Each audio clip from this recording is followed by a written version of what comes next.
Una bomba giudiziaria è quella che si è abbattuta nelle ultime ore sulle elezioni amministrative di Vicenza targate 2023. La maxi inchiesta della Procura della Repubblica di Vicenza punta a verificare presunte irregolarità sia sulle modalità con cui le liste per poter partecipare al voto hanno raccolto le firme, sia sulla loro autenticità. Per questo è stato incaricato un esperto grafologo. Ci sarebbe stato un blitz delle fiamme gialle negli uffici comunali e a quanto pare sarebbero state ascoltate decine di persone.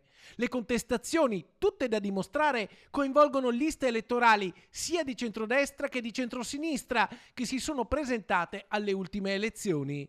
16 gli indagati a cui è stata notificata la chiusura delle indagini preliminari. Tra questi, i nomi più altisonanti che girano sarebbero il capo di gabinetto del comune di Vicenza, Sandro Pupillo, il vice sindaco Isabella Sala del Partito Democratico, l'ex assessore alla protezione civile di Fratelli d'Italia, Mattia Ierardi, l'attuale assessore all'innovazione e alle politiche giovanili, Leonardo Nicolai, Raffaele Colombara, attuale consigliere comunale della lista per una grande Vicenza, e altri, alcuni dei quali oggi senza più incarichi politici, di quasi tutte le liste elettorali che si sono presentate alle ultime elezioni amministrative.